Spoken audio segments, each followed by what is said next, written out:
வாழ்க வையகம், வாழ்க வளமுடன். அனைத்து உறவுகளுக்கும் இனிய வணக்கம்.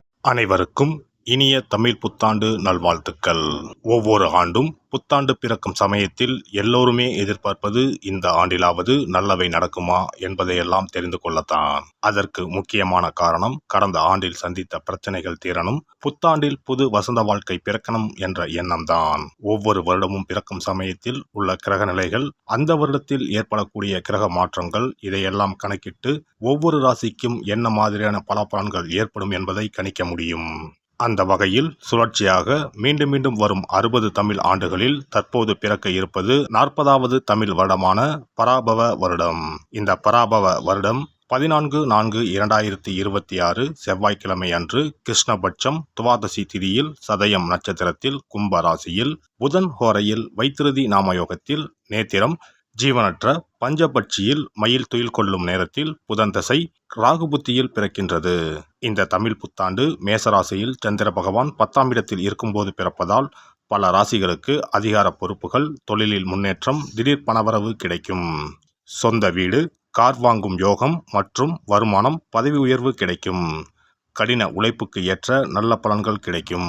ஒரு சில ராசிக்காரர்களுக்கு வைகாசியில் வரக்கூடிய குரு பெயர்ச்சி, ஐப்பசியில் நடக்க இருக்கும் ராகு கேது பெயர்ச்சியால் ஒருவித பதற்றமும் பரபரப்புமாக இந்த வருடம் காணப்படும்.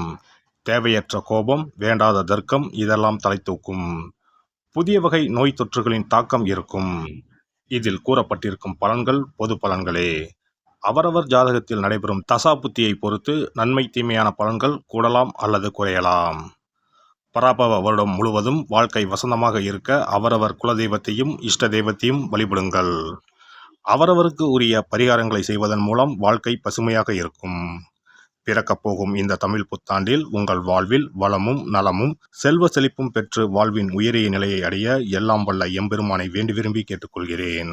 ரிஷபராசி அன்பர்களே, பராபவ வருடத்தின் தொடக்கத்தில் அமையக்கூடிய முக்கியமான கிரகநிலை அமைப்பு உங்களுக்கு சாதகமாகவே இருக்கும். அதே சமயம் அடுத்து ஏற்பட இருக்கிற பெயர்ச்சிகளில் குரு, ராகு, கேதுவின் அமைப்பு, மற்ற கிரகநிலை மாற்றங்கள் எல்லாமே நன்மைகளை தக்க வச்சிக்க உங்கள் உழைப்பே காரணமாக இருக்கும் என்பதை உணர்ந்து கொள்ளுங்கள். பணியிடத்தில் உங்கள் திறமைக்கு ஏற்ப உயர்வுகள் வரத் தொடங்கும்.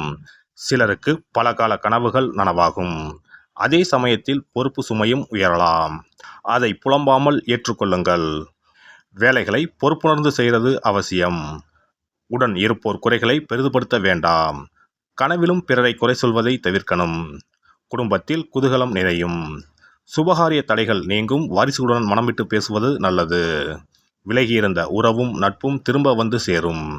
வாழ்க்கை துணை உடல் நலத்தில் அக்கறை அவசியம். வீடு மனை நிலம் சேர்க்கை ஏற்படும்.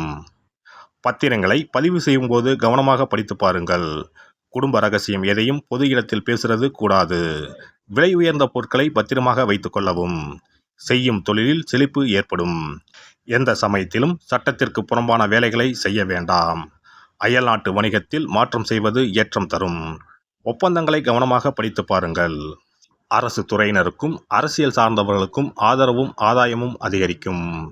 மேலிடத்திற்கு எதிரான வார்த்தைகளை கனவில் கூட பேசக்கூடாது. கலை படைப்பு துறையினருக்கு வாய்ப்புகள் வாசல் தேடி வரும். படைப்பு சார்ந்த ரகசியங்கள் பரம ரகசியமாக இருக்கிறது நல்லது. மாணவர்கள் சோம்பல் தவிர்த்தா வெற்றி கனியை சுலபமாக பதிக்கலாம். உயர்கல்வி முயற்சிகளில் ஆசிரியர்கள் வழிகாட்டல் அவசியம். பெண்களுக்கு சீரான நன்மைகள் கிட்டக்கூடிய காலகட்டம் இதுவாகும். அதே சமயம் வாழ்க்கை துணையுடன் தர்க்கம் தவிர்க்க வேண்டும். வயதில் முதிய பெண்கள் வழுக்கலான இடங்களில் கவனமாக இருக்க வேண்டும். இளம் வயதினர் சுபகாரிய பேச்சுக்களில் பெற்றோர் பெரியருடன் மனம் விட்டு பேசுங்கள். பணி சார்ந்த பயணங்கள் அதிகரிக்கும். வாகன பயணத்தில் வேகமும் வித்தையும் விபத்துக்கு வித்திடலாம். தினமும் சிறிது நேரமாவது உடற்பயிற்சி செய்யுங்கள். கோபத்தினை தவிருங்கள். இரத்த அழுத்த மாற்றம், பரம்பரை நோய் உபாதைகள், ஒற்றை தலைவலி, சுவாச பிரச்சனைகளை உடனே கவனியுங்கள். ஒருமுறை ஸ்ரீரங்கம் சென்று பெருமாள், தாயார், கொடிமர கருடனை வணங்குங்கள். வெள்ளிக்கிழமைகளில் பக்கத்து கோவிலில் உள்ள மகாலட்சுமியை ஆராதனை செய்யுங்கள். உங்கள் வாழ்க்கையில் மகிழ்ச்சி நிறையும்.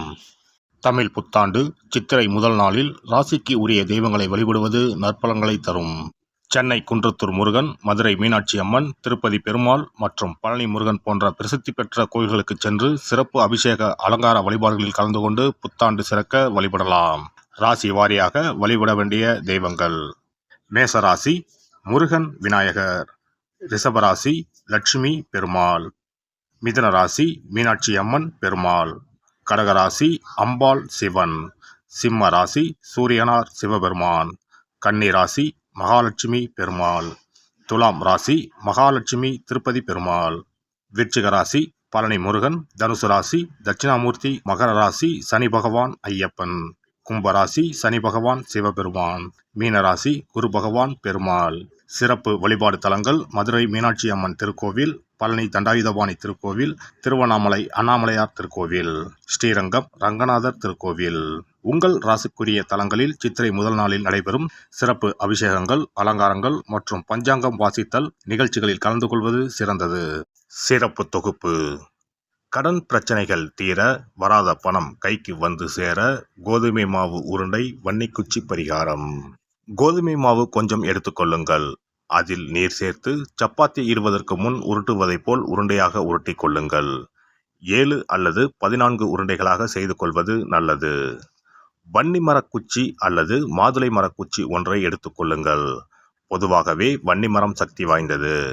வன்னி மரத்தை வலம் வந்தால் கிரக தோஷங்கள் நீரும், குழந்தை பாக்கியம் கிட்டும். சனி பகவானின் பார்வையால் தவிப்பவர்களுக்கு வன்னி மரம் பரிகாரமாக சொல்லப்படும்.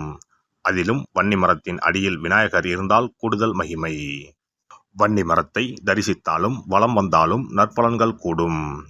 மாதுளை மரமும் அப்படிப்பட்ட சக்தி வாய்ந்த மரம்தான்.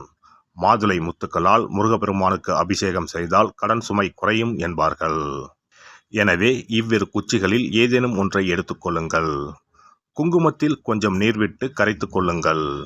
பிறகு முன் சொன்ன 2 குச்சிகளில் ஏதேனும் ஒரு குச்சியால் குங்கும கரைசலை தொட்டு அந்த கோதுமை உருண்டையில் ஸ்டீம் என்று எழுதுங்கள். பிறகு அந்த உருண்டைகளை எடுத்துச் சென்று அருகில் இருக்கும் குளம் அல்லது ஆற்றில் வாழும் மீன்களுக்கு உணவாக கொடுங்கள். இவ்வாறாக அடிக்கடி செய்து வந்தால் உங்கள் கடன் பிரச்சனைகள் படிப்படியாக குறைய ஆரம்பிக்கும். வருமானமும் பெருகும். ஏதோ ஒரு வழியில் குடும்பத்தில் இருக்கும் தடங்கல்கள் விலக ஆரம்பிக்கும். தன பிராப்தம் அதிகரிக்கும். நல்லவை வரிசை கட்டும். கோதுமை மாவு சூரியனுக்கு உகந்தது. கோதுமை மாவை உருண்டையாக உருட்டி அதில் குங்குமத்தால் ஸ்டீம் என்று எழுதி அதை தண்ணீரில் விடும் பொழுது சூரியனின் அருள் சேர்ந்து பணப்பிரச்சனைகள் தீரும். பொதுவாக 6ஆம் இடத்தில் குரு, சுக்கிரன், புதன், வளர்பிறை சந்திரன் போன்ற சுபகிரகம் உள்ளவர்கள் யாருக்கும் கடன் தரக்கூடாது. காரணம், கடன் கொடுத்தால் அது திரும்பி வராது. அதையும் கொஞ்சம் நினைவில் வைத்துக் கொள்வது நல்லது. இப்படி கடன் கொடுத்து திரும்ப வராதவர்களும் இந்த பரிகாரத்தை செய்து பண வரவில் இருந்த தடைகளை நிவர்த்தி செய்யலாம். எல்லாம் வல்ல இறையருளால் நீங்களும் உங்கள் அன்பு குடும்பமும் உடல் நலம், நீலாயுள், நிறை செல்வம், உயர் புகழ், மெய்ஞானம் ஓங்கி வாழ்க வளமுடன். இந்த வீடியோ பதிவு உங்களுக்கு பிடித்திருந்தால் லைக் பண்ணுங்க, கமெண்ட் பண்ணுங்க, ஷேர் பண்ணுங்க, மறக்காம சப்ஸ்கிரைப் பண்ணுங்க, பக்கத்துல இருக்கிற பெல் பட்டனை கிளிக் பண்ணுங்க. நன்றி, வணக்கம். ஓம் நமச்சிவாய. சிவாய நம.